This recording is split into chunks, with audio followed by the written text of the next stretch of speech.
bonjour à tous, le plaisir de vous voir.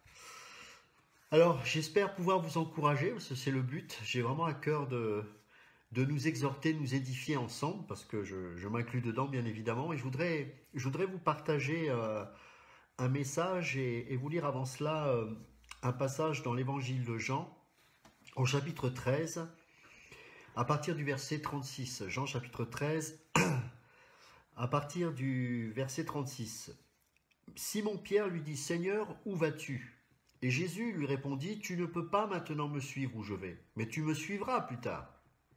Seigneur lui dit, Pierre, pourquoi ne puis-je pas te suivre maintenant? Je donnerai ma vie pour toi. Je donnerai ma vie pour toi. Ça, c'est des belles intentions, des belles phrases, et je pense qu'il était sincère, Pierre. Vous savez, si on peut lui reprocher plein de choses à Pierre, mais en tout cas, certainement pas sa sincérité et sa spontanéité, d'ailleurs qui lui a joué bien des tours parfois.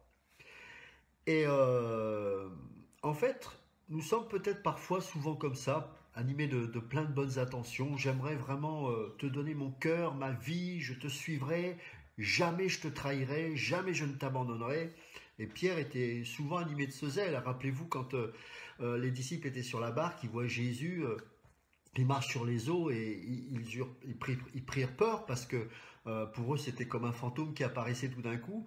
Et puis Jésus les rassurait en disant mais c'est moi. Et Pierre lui dit puisque c'est toi, alors ordonne que je puisse moi aussi te rejoindre sur les eaux. Et il sort de la barque et il marche sur les eaux. Et à un moment donné il va plonger. Et parce qu'il s'est mis à douter, etc. Et donc Jésus va lui tendre la main pour que à nouveau il puisse ressortir de cette eau et ne pas mourir noyé, bien évidemment. Et vous savez, c'est quelque chose qui est vraiment important de comprendre pour nous qui sommes enfants de Dieu. Même si parfois on va dire des choses sur l'émotion avec un zèle sincère et qu'au bout d'un moment on réalise qu'on n'a pas tenu nos promesses, nos engagements et qu'on s'est encore lamentablement planté, sachez que le maître ne vous noiera pas. Beaucoup de personnes, y compris des chrétiens, et malheureusement parfois c'est souvent eux, qui vont mettre le doigt sur vos incapacités ou alors sur vos engagements où vous étiez vraiment sincère, vous n'étiez pas avec une pensée double, vous pensiez sincèrement honorer votre engagement envers Dieu et puis voilà, vous vous êtes planté et bien sûr ces mêmes frères et sœurs en Christ entre guillemets vont être les premiers à pointer le doigt sur vous et à vous mettre des paroles de condamnation. Mais voyez-vous, à la différence de ces gens-là, c'est que le Seigneur, il va toujours tendre la main vers vous, parce qu'il savait que de toute façon, vous ne tiendrez pas. Mais dans sa grâce et sa souveraineté absolue, le Seigneur a permis que vous puissiez traverser ces moments et que vous puissiez en retenir une leçon. Mais en tout cas, il ne vous laissera jamais dans l'eau, il ne vous noiera jamais. Et le Seigneur sera toujours là pour vous tendre la main.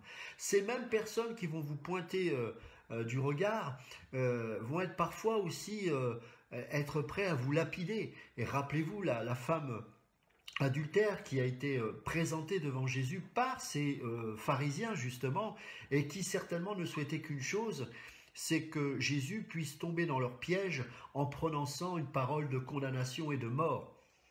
Et en fait, il retourne ce désir qu'avaient les pharisiens de condamner cette femme à l'envoyeur en disant écoutez, celui qui n'a jamais péché jette la première pierre. Et on voit que se sentant tour à tour accusés, eh bien ils vont abandonner ces pierres de leurs mains et ils vont partir.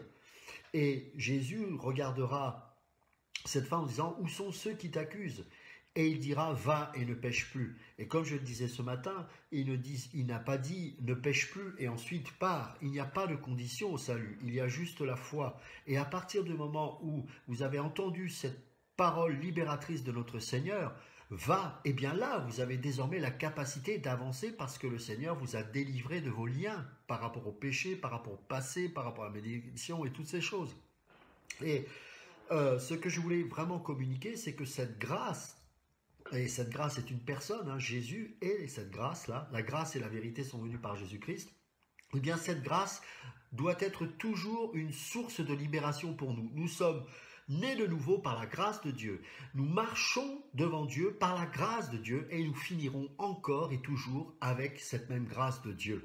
C'est pour ça qu'il n'y a plus désormais aucune condamnation pour ceux qui sont en Jésus-Christ. Pourquoi ? Parce qu'on ne reconnaît pas un chrétien a la capacité qu'il a de rester debout, mais a la capacité qu'il a à se relever à chaque instant. Et cette capacité qu'il a de pouvoir se relever et de marcher de progrès en progrès, c'est qu'il sait qu'à chaque instant, cette grâce qui est comme un aimant, qui est l'amour, va l'attirer jusqu'à lui, et que même s'il est au plus profond du gouffre, eh bien, il va être encore une fois attiré par la grâce de Dieu qui va le sortir de ce lieu de malédiction, de ce lieu de misère, de ce lieu de souffrance, de ce lieu d'erreur dans lequel peut-être nous nous sommes mis parfois à cause de nos mauvais choix, de nos mauvaises décisions, mais la grâce est toujours disponible. Et je vous rappelle que dans la Nouvelle Alliance, eh bien, cette Nouvelle Alliance est scellée par la grâce, pas par la loi. C'est par la grâce que vous êtes sauvés, par le moyen de la foi. Et cela ne vient pas de vous, c'est un don de Dieu, selon Éphésiens chapitre 8, et vous pourrez lire jusqu'au verset 10. Et là, eh bien, Simon-Pierre avait pourtant ce désir de suivre le Seigneur et de ne jamais le trahir. Et il dira, « Ne puis-je pas te suivre maintenant? Je donnerai ma vie pour toi. » Et Jésus répondit, « Tu donneras ta vie pour moi? En vérité, je te le dis, le coq ne chantera pas que tu ne m'aies renié 3 fois. » C'est terrible cette phrase. Et si on s'arrêtait là, on pourrait se dire, le Seigneur Jésus m'a donné une parole de condamnation. Je suis animé d'un profond désir, celui de le suivre, de ne jamais le renier. Et lui, il va me dire, mais tu me renieras. Et combien de fois nous pouvons renier le Maître, mais lui ne nous abandonne jamais. Et il y a une scène surprenante et qui est vraiment une source d'encouragement pour nous. C'est dans l'évangile de Jean et au chapitre 21. Et là, on sait que à 2 reprises, le Seigneur, après sa résurrection, est apparu aux disciples. Et là, pour la 3e fois, il apparaît une fois de plus. Et les disciples sont réunis autour de lui. Il y a le pain, les poissons qui sont partagés. Et se trouve également Pierre. Et au chapitre 21, à partir du verset 15, il est écrit ceci. Après qu'ils eurent mangé, Jésus dit à Simon-Pierre, « Simon, fils de Jonas, m'aimes-tu plus que ne m'aiment ceux-ci » Ça, c'est une question compliquée. Hein. M'aimes-tu plus que ne m'aiment ceux-ci? Que ces disciples-là, qui étaient à ses côtés. Il lui répondit, « Oui, Seigneur, tu sais que je t'aime. » Et là, ce qui est très intéressant, c'est que le Seigneur, il utilise le mot agapéo pour le mot amour. Et il dit donc, m'aimes-tu plus que ne m'aime ceci? Et Pierre répond, oui Seigneur, tu sais que je t'aime. Mais le mot, lui, qu'il va utiliser, c'est pas agapéo, c'est philéo. Et on peut trouver, alors en français, il n'y a pas 2 mots différents pour exprimer l'amour, de différents types d'amour. En anglais, vous pouvez le comparer avec agapéo, avec love, et l'amour dont que Pierre utilise, le mot amour, ça serait like, love et like. Hein, ce sont 2 mots d'une intensité différente. Le mot agapéo nous parle de l'amour de Dieu, l'amour sacrificiel. Et agapéo et philéo nous parlent d'un amour lié qui concerne des amis, par exemple des amis qui s'aiment, etc.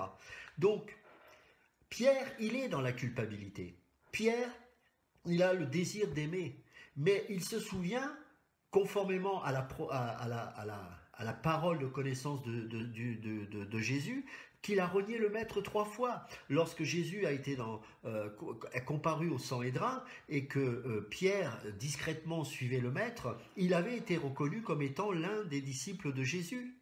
Et lui-même, à 3 reprises, avant que le coq chante, reniera le Maître, comme Jésus l'avait prédit dans Jean chapitre 13. Et ce qui est terrible, c'est que là, maintenant qu'il est apparu, eh bien, il se trouve au milieu des disciples, et comme par hasard, entre guillemets, parce qu'évidemment, Jésus le fait exprès, il lui pose cette question, « M'aimes-tu, agapéo ?» Et donc, fort de sa culpabilité, Pierre lui répond, « Oui, Seigneur, tu sais que je t'aime. » Et ça, c'est fort. Parce que, bien sûr, il répond philéo, parce qu'il n'est pas en mesure de l'aimer comme Jésus l'aime, c'est-à-dire agapéo. Mais il dit quand même, tu sais que je t'aime. Tu sais qu'en moi, il y a le désir d'expérimenter un amour que je n'ai pas pour l'instant, que je ne suis pas en mesure de te manifester. Et j'en veux pour preuve, c'est que quand tu me l'avais prédit, je t'ai renié 3 fois. Mais il prophétise sur sa vie et il déclare cette chose. Paix mes brebis. Et ça nous parle de l'appel qu'il a.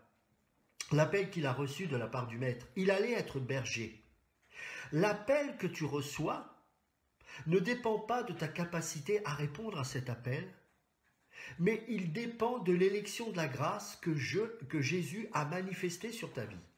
Avant même que tu naisses, il t'avait appelé. Alors appelé au salut, mais aussi appelé à le servir par rapport à des dons particuliers qu'il t'aura communiqués. Et les dons que tu vas manifester dans ta vie ne dépendent pas de ta capacité naturelle à accomplir les choses pour lui plaire, mais ils dépendent de l'élection de la grâce. De la même manière, la sanctification ne dépend pas de ta capacité intérieure à pouvoir te sanctifier ou charnelle, parce que la chair ne peut pas faire plaisir à Dieu. La chair ne peut pas exprimer et accomplir la volonté de Dieu. Mais en tant qu'enfant de Dieu, c'est la grâce, selon Tite chapitre 2 verset 11, qui va te pousser à renoncer à l'impiété, à renoncer au péché. Parce que lorsque tu tombes, tu es triste parce que tu sais que tu as déçu ton maître. Mais ce regard d'amour qu'il porte sur toi te dit « Ok Seigneur, pardonne-moi. Je veux m'appuyer à nouveau sur toi. Relève-moi Seigneur. » Et il le fait parce que Dieu est grâce. Et c'est pour ça que la Bible déclare, selon Romains 8, qu'il n'y a plus aucune condamnation pour ceux qui sont en Jésus-Christ.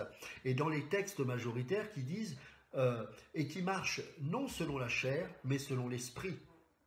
Et le Seigneur continue à lancer un message à Pierre, parce qu'il lui repose une seconde fois au verset 16, « Simon, fils de Jonas, m'aimes-tu » Et il utilise encore le mot « agapéo ». Et Pierre lui répondit, « Oui Seigneur, tu sais que je t'aime. » Et là, encore une fois, Pierre utilise le mot « philéo ». Et encore Jésus déclare, « Paix mes brebis ». Tu seras pasteur, tu seras apôtre, tu seras disciple de Christ. Je vais t'utiliser pour introduire la nouvelle alliance. Et lorsqu'il y aura la Pentecôte, Pierre va faire un des plus grands discours qui va amener le réveil et qui va amener la naissance de l'Église, où des milliers de personnes vont se tourner vers Christ. Et cela ne dépend pas à cette capacité qu'il a eue de ne pas renier le maître, parce qu'il aura renié le maître, mais parce que Dieu l'a choisi. Et je voudrais t'encourager, mon frère, ma sœur. Dieu t'a choisi. Pas parce que tu le mérites, pas parce que tu as des capacités exceptionnelles. Et ça, tu dois t'en souvenir du début jusqu'à la fin. Tu es un pécheur comme je le suis moi, sauvé par grâce.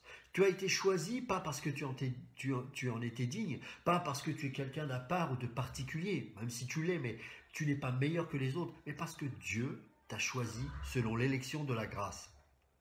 Et ça me rappelle ce que me disait mon père quand j'étais plus jeune. Mon père a dirigé des entreprises avec des milliers de personnes dans ces entreprises. Et lui, quand il a commencé, il était ouvrier. Et un jour, on était dans un troquet. Mon père et moi, on aime les troquets. Donc, on buvait le café ensemble. Et puis, on était dans ce qu'on appelle un estaminet. C'était des bars d'ouvriers. Il y en a de moins en moins au début et aujourd'hui, mais à l'époque, il y en avait pas mal. Et dans ces bars-là, il y avait des ouvriers, des maçons, etc., qui prenaient leur café calva et qui, avant de démarrer leur chantier, buvaient leur café, leur calva.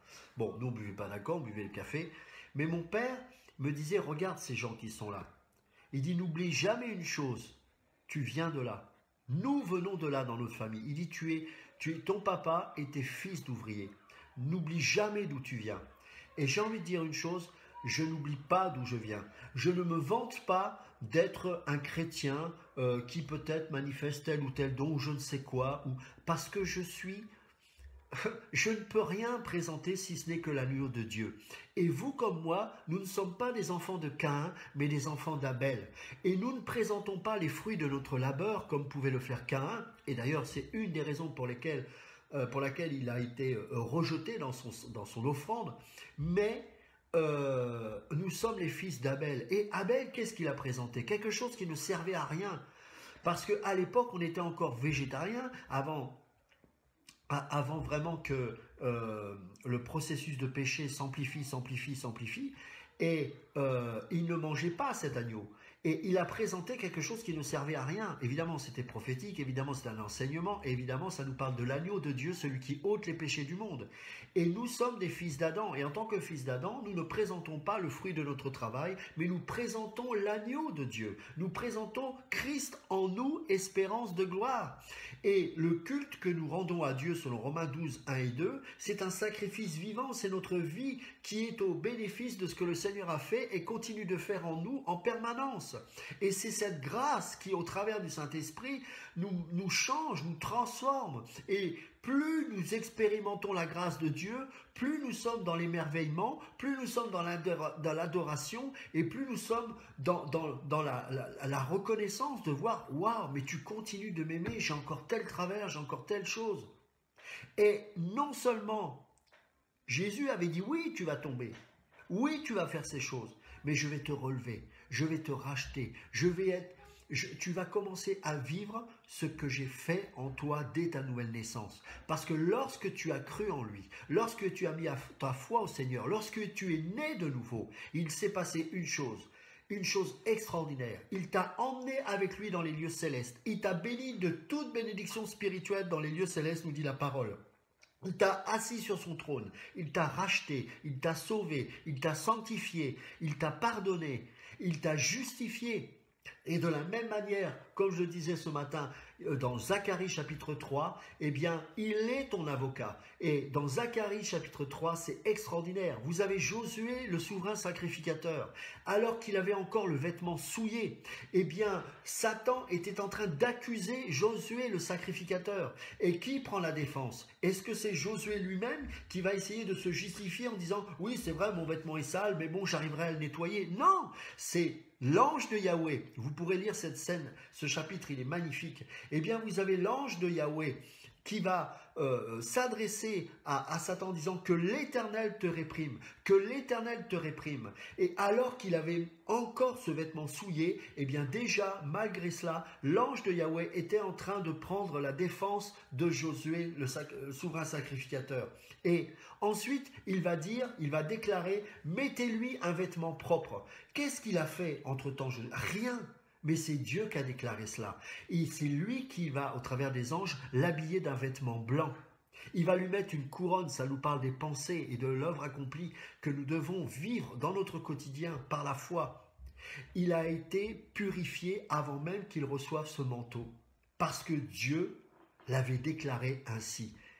Et donc, le diable ne pouvait rien faire contre Josué, le souverain sacrificateur. Et vous savez, souvent le diable va vous mettre des paroles de condamnation. Il va vous dire, rappelle-toi ce que tu étais avant. Rappelle-toi hier, tu as encore fait ça, tu as encore fait ci. Ne discutez pas avec le diable. Marchez dans l'œuvre accomplie. Marchez dans la parole de grâce. Il n'y a plus aucune condamnation pour ceux qui sont en Jésus-Christ. Romains 8 au verset 35 déclara que j'ai l'assurance que ni la mort, ni la vie, ni les dominations, ni les autorités ne pourront me séparer de l'amour de Christ. Pourquoi? Parce que cette grâce que Dieu opère dans ta vie est comme un aimant qui fait que tu vas marcher petit à petit de progrès en progrès, parce que tu as été choisi, parce que tu as été prédestiné, parce que tu as été élu. Et ça, c'est pas en vertu de ce que tu mérites ou de ce que tu es capable de faire, mais juste en vertu de l'élection de la grâce du Seigneur Jésus. Et de la même manière, il va déclarer à Pierre, m'aimes-tu? Eh bien, malgré je dirais la culpabilité de Pierre peut-être, ou la honte qui fait qu'il n'est pas capable de dire le mot agapé mais philéo, eh bien Jésus continue de dire, paie mes brebis, tu seras berger. Et rappelez-vous qu'il dira que tu iras même là où tu n'as jamais voulu aller. Pourquoi? Parce que tu as eu une révélation de la grâce qui va révolutionner ta vie, qui va révolutionner ta façon de voir Dieu.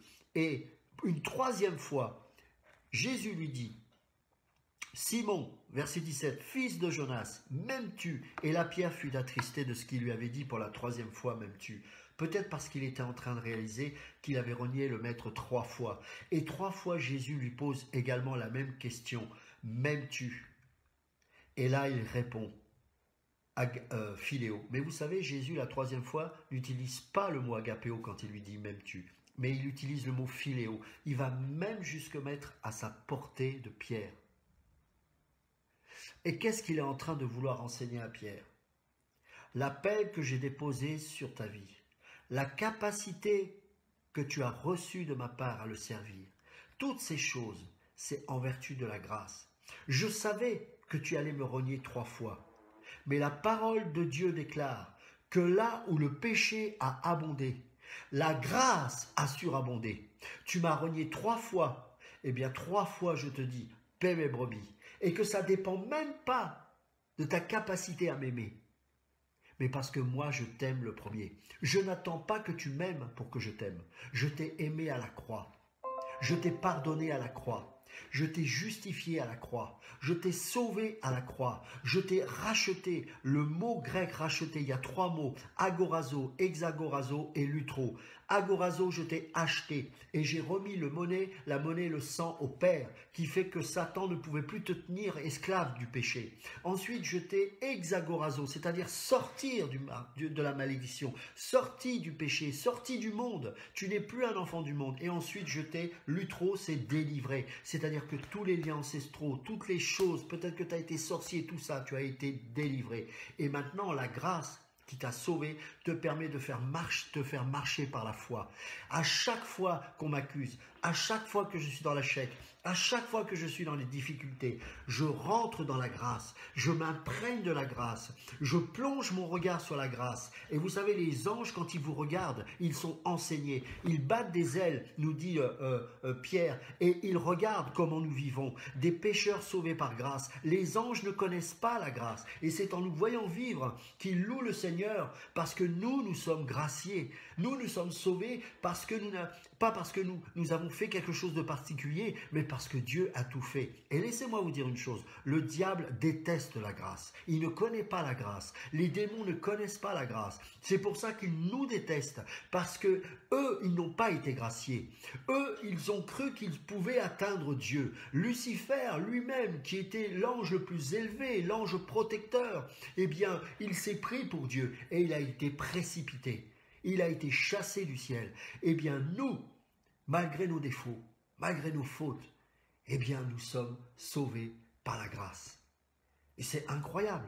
Et donc, les démons, ne rentrez pas dans la justification, ne rentrez pas dans les œuvres, ne rentrez pas dans la justice propre, parce que nous rentrons dans le terrain de la loi. Et nous allons essayer, lorsque le diable nous accuse, à nous justifier. Non. Si il n'est pas content, le diable, après nous, qu'il aille voir le boss, c'est pas notre problème. Nous, on est sauvés. C'est pour ça que la première chose qu'un chrétien doit faire, c'est garder l'assurance de son salut. C'est la chose la plus précieuse. Il n'y a pas à douter de notre salut. Il n'y a pas à trembler. « Oh, mais si je fais ça, je vais perdre mon salut. » Tu peux perdre tes clés, mais tu ne peux pas perdre ton salut. C'est quoi ce raisonnement? Évidemment, si tu fais n'importe quoi, mais la grâce de Dieu, si tu as été élu avant même la fondation du monde, pense bien que le Seigneur, au travers des épreuves, au travers des difficultés, au travers de la mort à toi que tu vas expérimenter jour après jour, eh bien le Saint-Esprit va commencer à faire son œuvre en toi et il va imprégner l'empreinte de Christ dans ta vie de plus en plus. Et au bout d'un moment, au bout de 20 ans, de 30 ans, tu vas commencer à considérer ta vie, waouh, malgré toutes mes résistances, le Seigneur a réussi à faire son œuvre. Eh bien oui, parce que ce que le Seigneur a commencé, il l'achèvera. Nous avons un Dieu de la perfection, pas de l'imperfection. Et ce qu'il fait en nous, il l'achève. Pourquoi? Parce que nous lui appartenons, parce que nous avons été scellés du Saint-Esprit. Et là, ça a été magnifique pour Pierre. Parce que Pierre comprend une chose. Oui, je t'ai renié 3 fois, mais 3 fois tu me poses la question, et malgré les réponses où je te donne une réponse humaine, philéo, eh bien tu continues à dire « paie mes brebis, paie mes brebis, paie mes brebis ». Paul était membre de la tribu de Benjamin, enseigné par Gamaliel, le plus grand enseignant de son temps. Il était imbu de sa personne, certainement, comme tout légaliste, comme tout pharisien. Il connaissait la loi par cœur. Et sur le chemin de sur le chemin de Damas, alors qu'il avait reçu le mandat de ces mêmes pharisiens pour persécuter l'Église, le Seigneur lui apparaît. Et là, la grâce se manifeste. Waouh!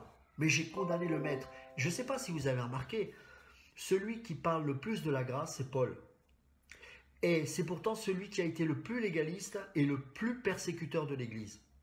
Et je pense que il a dû vraiment saisir ces paroles de grâce parce que peut-être que dans son âme, il se sentait encore condamné au regard de tout ce qu'il avait pu faire avant sa conversion. Peut-être que même les pharisiens qui n'ont eu cesse de le persécuter lui rappelaient sans cesse que lui-même faisait partie de ces gens-là. Et vous savez, peut-être que certains d'entre vous, vous êtes dans cette position en disant, mais quand je pense à tout ce que j'ai pu faire, quand je pense à toute ma vie que j'ai pu gâcher, rater, peut-être certains se sont convertis à 90 ans. Ça n'a aucune importance. Parce que c'est tout, nous sommes dans le aujourd'hui. C'est aujourd'hui le jour du salut. Le temps que tu es, quand tu es dans la présence de Dieu, il n'y a plus une question de passé, de présent ou de futur. Tu n'es plus dans le regret, tu n'es plus dans ces choses-là, tu es dans l'instant de la grâce de Dieu. Et cet instant-là te dit, je t'aime, je t'aime, je t'aime. Et même quand parfois tu boudes, ou parce que tu n'es pas content, et que tu mets de côté la prière, tu mets de côté pendant 1 ou 2 jours la parole de Dieu, à un moment donné, à force d'entendre je t'aime, tu vas céder. Seigneur, je ne le mérite pas, mais ton amour est tellement incroyable que je reviens vers toi. Parce qu'il n'y a que toi qui peux m'aimer de cette manière. Tu peux te trouver seul dans le plus grand des déserts. Tu peux être loin de tous les chrétiens. Tu peux peut-être parfois avoir l'impression que tes propres frères et sœurs ne te comprennent pas, ne t'aiment pas. Sache une chose. Ce Dieu-là continuera de t'aimer où que tu sois. Ah, évidemment, si tu vas dans la boue, si tu vas faire n'importe quoi, ça va être compliqué. Mais sache qu'à tout moment, le Seigneur est prêt à t'attendre pour que tu reviennes à lui.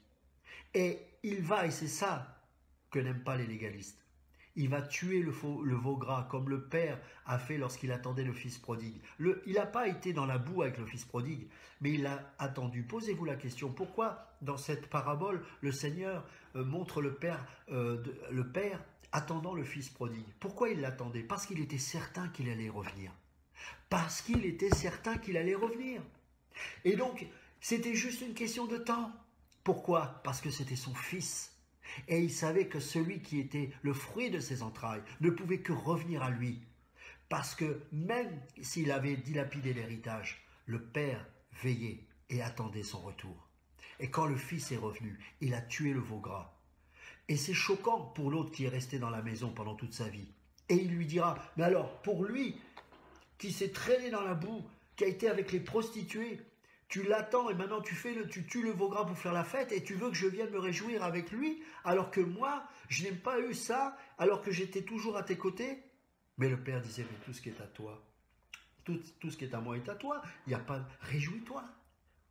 Un pécheur est revenu à la vie, réjouis-toi avec moi. À tout moment, peut-être que tu t'es écarté, peut-être que tu as fait des bêtises, reviens au Seigneur, tel que tu es. Parce que le chrétien ne peut pas apporter sa justice propre. Très souvent, on a tort de croire qu'on est un bon chrétien lorsqu'on fait les bonnes choses. Il n'y a que Dieu qui est bon. Et nous n'avons qu'un seul maître. Et le seul moyen pour nous d'être en paix, c'est d'être sous le regard de grâce de Dieu. Rappelle-toi les promesses que tu as reçues de lui. Ces promesses ne sont pas effacées du tableau de ta vie. Elles sont toujours là parce qu'elles ont été écrites non pas avec de l'encre, elles n'ont pas été écrites avec de la condamnation, mais avec le sang du Christ, avec le sang de l'agneau. Et ces choses-là sont inscrites. Et tu remarqueras peut-être qu'au bout de 5 ans, 6 ans, 7 ans, tu penseras être passé à côté. Et c'est au bout de 8, 10, 15, 20 ans peut-être que là tu vas comprendre que le Seigneur était en train de faire une œuvre extraordinaire dans ta vie. Et tu diras, waouh, comment le Seigneur peut quand même utiliser une vie aussi méprisable que la mienne? Parce que Dieu est grâce. Parce que Dieu est grâce. On se maltraite trop les uns les autres. Beaucoup trop. Et vous savez, des fois, je peux sentir chez des frères et sœurs, je ne sais pas si vous l'avez expérimenté, une forme de joie lorsqu'un frère tombe. Jean, on vient de lire un passage de l'évangile de Jean, était appelé fils de tonnerre, parce que l'amour qu'il avait était un amour ardent, un amour brûlant. Et l'histoire de l'Église nous raconte qu'un jour, Jean avait confié à l'Église un jeune qu'il avait évangélisé et qui venait des montagnes. C'était un bandit, un truand qui s'était converti. Et donc, en tant que missionnaire et en tant qu'évêque, il amène ce frère, maintenant nouvellement converti, aux anciens, et il dit, je m'en vais en mission pendant 2 mois, maintenant je vous le confie, formez-le, enseignez-le. Et il part. 2 mois plus tard, il revient à l'église, et la première question qu'il pose, où est ce frère? Et les anciens le regardent un peu honteux en disant, il est reparti dans les montagnes. Et l'histoire de l'église nous raconte que l'apôtre Jean s'est mis dans une sainte colère, fils de tonnerre, et il est monté dans ces montagnes. Et l'histoire de l'église nous raconte qu'il est parti chercher ce frère, et il est revenu le chercher en disant, tu n'es pas ce brigand, tu es un enfant de Dieu, tu dois revenir à la maison. Et ensuite, il l'a ramené à l'église. Il a repris sévèrement les anciens. Il a dit, vous ne pouvez pas laisser ce frère comme ça, car c'est un frère. Et je crois qu'on doit être animé de ce zèle. On ne doit pas être content lorsqu'un frère tombe. Et plutôt que de le juger dans le sens condamné en disant c'est fini pour lui, on doit se dire ce que tu fais n'est pas correct, c'est un péché. Ou alors, oui, tu ne dois pas avorter, mais on va tout faire, toi ma sœur, pour que cet enfant, non seulement il puisse naître dans de bonnes conditions, mais qu'en plus, nous puissions t'aider à l'élever correctement. Peut-être ça sera un soutien financier, peut-être qu'il faudra une maman plus âgée qui va pouvoir lui donner des bons conseils. Mais nous devons être ces gens-là. On doit être ces gens qui laissent la grâce se manifester au travers de nos vies pour nos frères et sœurs qui sont tombés, qui sont faibles, qui n'ont pas tous la capacité de tenir. Et d'ailleurs, j'aurais besoin aussi de ces mêmes frères et sœurs lorsque moi-même je serais peut-être déprimé, anéanti ou en difficulté. Et donc, le péché que l'on découvre chez quelqu'un ne doit pas être une source de joie pour nous, mais de tristesse, et se dire, on va tout faire pour que tu t'en sortes. Et on va s'appuyer sur Dieu. Et l'Église a son sens lorsqu'elle fonctionne comme ça, et uniquement lorsqu'elle fonctionne comme ça. Lorsque j'étais jeune et que ça allait mal, la première chose que je faisais, je revenais voir mes parents parce que je savais qu'avec eux, je ne serais pas jugé, je ne serais pas condamné. Je serais peut-être sévèrement repris par mon père. Il y aura une discipline qui s'appliquera dans ma vie, mais je l'accepterai parce que je sais que là, il y a un refuge d'amour. Eh bien, l'Église, ça doit être un refuge d'amour. L'Église, ça doit être là où la grâce doit être manifestée en permanence. Non pas qu'on laisse le péché contaminer les autres, non pas qu'on ne traite pas les autres, mais qu'au contraire, c'est dans l'Église que la grâce va pouvoir se révéler. On va apprendre à s'aimer, on va apprendre à s'encourager. Et comme je disais tout à l'heure, eh bien cette sœur qui ne doit pas avorter, c'est facile de dire « Ah, tu ne dois pas avorter ». Mais qu'est-ce que tu proposes? Quelle est la solution que tu proposes à cette sœur? Est-ce que tu es prêt à l'aider? Est-ce qu'il y a des mamans qui sont prêtes à aider cette sœur pour que non seulement cet enfant naisse, mais qu'en plus il puisse être éduqué? Et là, cette femme, elle dira plus tard, « Oh, quelle grâce, Seigneur, parce que tu as permis que des frères et sœurs non seulement me disent que tu ne dois pas avorter, mais ont tout fait pour que cet enfant qui est né maintenant puisse être élevé dans l'amour. » Et parfois, vous allez rencontrer dans l'église des gens qui n'ont pas eu de papa, qui n'ont pas eu de maman. Mais dans l'église, il doit y avoir des papas, des mamans, des tantes, des grands-pères. Et là, c'est là, dans le corps de Christ, dans la famille de Christ, qu'on doit apprendre à s'aimer, à se pardonner, à se sanctifier. Et tous, dans notre faiblesse, dans notre fragilité, parce que nous sommes fragiles, il faut arrêter de se raconter des histoires, on est fragile, eh bien, on vit sous le regard de la grâce de Dieu. Et on va toujours entendre la voix du Maître. Non pas qu'il va seulement dire « m'aimes-tu », mais il va dire « paie mes brebis, paie mes brebis, paie mes brebis ». 3 fois, Pierre a renié le Maître. 3 fois, le Maître a dit « Je t'aime, je t'aime, je t'aime ». Oh, il ne va pas lui dire comme ça, il lui posera cette question. Mais il va lui faire comprendre que l'amour qu'il doit manifester envers son Maître ne dépend pas de sa propre énergie, mais dépend de l'amour de Dieu lui-même qui va se déverser dans sa vie. Nous l'aimons parce qu'il nous a aimés le premier. Et ainsi, jour après jour, l'Église, comme un culte vivant, va présenter l'agneau de Dieu. Nous sommes des fils d'Adam, mais nous sommes des enfants de Dieu. Et nous avons aujourd'hui une identité qui est liée non pas à ce que nous faisons, mais à ce que nous sommes. C'est très différent. Je suis ce que je suis par la grâce de Dieu. Et je ne suis pas en fonction de ce que je fais, mais parce que je suis un enfant de Dieu. alors les fruits se manifestent dans ma vie. Ce n'est pas la même chose, il y a un ordre. Rappelez-vous, va et ne pêche plus. La femme qui était considérée comme une adultère, d'ailleurs il n'y avait pas l'homme qui était là, comme par hasard, c'était la femme qu'on a voulu lapider, eh bien a été libérée. Libérée pourquoi? Pour ne plus pécher, mais c'est la grâce de Dieu qui l'a libérée. Les pharisiens, ils vont te dire à mort. Le Seigneur va dire pardonner, justifier, gracier. Et comme dans Zacharie chapitre 3, le souverain sacrificateur, eh bien, alors qu'il n'aura même pas encore revêtu le vêtement blanc procuré par les anges sur l'ordre de l'ange de Yahweh, eh bien, l'ange de Yahweh va quand même le déclarer juste en disant à Satan que l'Éternel te réprime. Et ensuite, il va se tourner vers le souverain sacrificateur et il va ordonner aux anges de le revêtir d'un vêtement blanc. Ça, c'est incroyable. Avant même que tu dises oui au Seigneur, le Seigneur avait déjà posé sa main sur toi. Il savait que tu allais fléchir le genou devant lui. Il savait que tu allais recevoir la grâce de Dieu. Il savait que désormais, tu allais peut-être un pasteur, peut-être quelqu'un qui va s'occuper des pauvres, peut-être quelqu'un qui va... Je ne sais pas, il y a tellement de choses à faire ici-bas. Mais en aucun cas, c'est une raison pour se vanter de ces choses. C'est une grâce de Dieu. Tu nais sous la grâce, tu vis sous la grâce et tu meurs sous la grâce. Parce que nous sommes sous la nouvelle alliance. Et la nouvelle alliance, qu'on le veuille ou non, c'est l'alliance de la grâce. C'est l'alliance de la grâce, mon frère, ma sœur. C'est l'alliance de la grâce. Et moi, je bénis Dieu parce que plus je vieillis, plus je suis dans le repos. Plus je vieillis, eh bien, plus je m'éloigne de la religion. Parce que je suis en train de réaliser que la chose la plus importante que j'ai besoin d'expérimenter dans ma vie, vous savez ce que c'est? C'est la paix de Dieu. La paix et le repos, tu ne peux l'expérimenter que sous la grâce. Dans l'effort humain, il n'y a jamais de paix. Dans la loi, il n'y a pas de paix. Il y a coupable. La loi est bonne, mais elle n'est pas là pour te sauver. Elle est là pour dire que tu as besoin d'un sauveur. Et tant que ce sauveur, tu ne l'as pas, tu ne seras jamais dans le repos. Tu ne seras jamais dans la paix. Il y aura toujours l'accusation.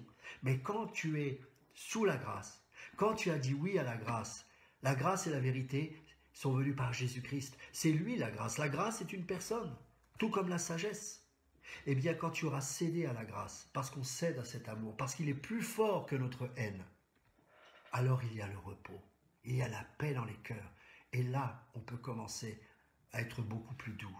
Et là, le fruit de l'esprit commence à se manifester. L'amour, la joie, la paix, la patience, la bonté, la douceur, la fidélité, la maîtrise de soi. On n'est pas perturbé lorsqu'on nous fait un reproche. On n'est pas désécurisé en permanence. Et ça se construit petit à petit. Et dans le corps de Christ, on doit apprendre à se voir les uns les autres de cette manière. Toujours avoir un regard de grâce. Ne jamais déballer les péchés des uns et des autres. On traite individuellement dans un premier temps. On protège la famille, on protège les enfants. Et tout ça dans le respect de l'autre. Petit à petit, les gens sont restaurés dans leur identité. Je vous assure, quand on commence à vivre ça dans l'Église, dans le corps de Christ, il se passe des choses merveilleuses. Je me souviens un temps, lorsque j'étais en banlieue parisienne, nous avions ouvert notre maison. Les gens commençaient à venir et pendant qu'on mangeait, pendant même le repas, on pouvait sentir l'Esprit du Seigneur. C'était incroyable. Il y avait des gens qui venaient avec des choses très lourdes à porter. Il fallait vraiment faire un travail comme dans la dentelle. Vous voyez, il fallait vraiment être... Chaque phrase, chaque regard, il fallait faire attention parce que souvent les chrétiens sont un peu... Ma mère, elle avait un chien qu'elle avait récupéré de la SPA. Eh bien, c'était une chienne. Eh bien, cette chienne, on avait du mal à l'approcher parce qu'elle avait tellement été battue par ses anciens maîtres qu'elle pensait qu'en s'approchant d'elle, on allait faire les mêmes choses. Et il a fallu prendre du temps. Il y a beaucoup de chrétiens qui sont comme ça. Même le fait de parler de l'amour, ça peut les effrayer. Il faut du temps, il faut de la patience, il faut du discernement. Et les anciens doivent être animés de ça. Et mes amis, je voulais vraiment vous encourager. Là où le péché a abondé, la grâce a surabondé. La grâce fait casser toutes les forteresses. La grâce fait casser toutes les barrières. Peut-être qu'il y a un péché dans ta vie qui fait que tu n'arrives pas à t'en sortir. Laisse-toi aimer de Dieu. Je t'en supplie, laisse-toi aimer de Dieu. Laisse-toi inonder de l'amour de Christ. Pierre était dans la culpabilité. 3 fois, il avait renié le maître. Il dira, moi, je t'abandonnerai jamais. Ah bon? Tu crois ça? Mais moi, je ne t'abandonnerai pas. Et je crois que ce qui l'a encouragé à sortir, faire le plus beau des discours qui a amené le réveil et qui a amené des milliers d'âmes à la conversion, à la Pentecôte, c'est pas seulement le Saint-Esprit. C'est qu'il a fallu que le Maître, avant, puisse le libérer avec ses paroles de grâce. Paix mes brebis, paix mes brebis, paix mes brebis. Et de la même manière, Paul a été le plus grand prédicateur de la grâce et du mystère de Christ. Parce que la grâce s'est manifestée là où lui, il avait dans sa poche de vêtements la lettre de condamnation pour tuer son Église. Et Jésus disait, Saul, Saul, pourquoi me persécutes-tu? Pourquoi? La grâce l'a aveuglé pendant 3 jours. Et les écailles qui étaient sur ses yeux sont tombées parce qu'il a compris que seule la grâce pouvait lui ouvrir les yeux sur qui est véritablement Dieu et comment Dieu se manifeste. Attention à ce qui sort de notre bouche. Attention à la manière dont nous pouvons nous-mêmes nous regarder, mais aussi regarder les autres. Ne jugeons pas aux apparences. Ne pensons pas que parce que quelqu'un n'est pas arrivé là où nous en sommes, que pour autant il n'est pas spirituel. Parce que peut-être que lui, dans d'autres domaines, il est plus spirituel que toi. Et tous ensemble, le but, c'est de nous préparer pour qu'un jour nous puissions régner avec Christ. Donc que Dieu vous bénisse, soyez fortifiés et n'oubliez jamais une chose. C'est que Pierre, au verset 20, s'étant retourné, vit venir après eux le disciple que Jésus aimait. Et regardez, Pierre était encore dans le questionnement, et il disait, celui qui pendant le souper s'était penché sur la poitrine de Jésus et avait dit, Seigneur, qui est celui qui te livre? En le voyant, Pierre dit à Jésus, et à celui-ci, Seigneur, que lui arrivera-t-il? Jésus lui dit, si je veux qu'il demeure jusqu'à ce que je vienne, que t'importe? Toi, suis-moi. Et ce qui est très intéressant, c'est que là, lorsqu'il lui dit de le suivre, Pierre va effectivement le suivre. Pourquoi? Parce qu'il aura compris quelque chose. Que le discipulat ne dépend pas de sa propre capacité à pouvoir suivre le maître, mais dépend du maître lui-même. Un enfant de Dieu ne dépend pas et ne s'appuie pas sur ses propres forces et sur ses propres capacités à aimer, à se sanctifier ou à faire quoi que ce soit. Mais il reçoit et il s'appuie sur le Maître lui-même. Et il reçoit la force que le Seigneur lui a donnée. Parfois, il y aura des choses, tu te diras, mais j'en suis encore là. Mais le Seigneur, il voit la fin de toute chose. Ce qu'il a commencé, il l'achève toujours, toujours, toujours. Que Dieu vous bénisse, que pendant ces périodes de fête, vous puissiez étudier sur la grâce de Dieu. Comment les enfants de Dieu ont marché par la grâce de Dieu. Qu'est-ce que cette grâce exactement? Quelle est cette personne de Jésus? Et comment Dieu nous regarde? Comment Dieu nous regarde? Soyez encouragés et passez de bons moments. Si pour certains vous êtes en famille, appréciez ces temps-là. Appréciez peut-être vos parents, vos grands-parents, je ne sais pas avec qui vous serez.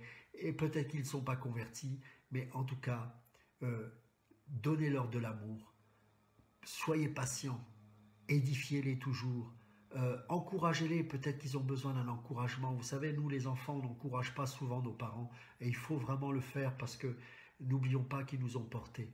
En tout cas, soyez bénis et sachez que Jésus nous aime, Jésus vous aime, et que la grâce n'a ni commencement ni fin, elle ne s'arrête jamais. Elle est le signe de la nouvelle alliance et le signe de votre appartenance en Christ. Que Dieu vous bénisse.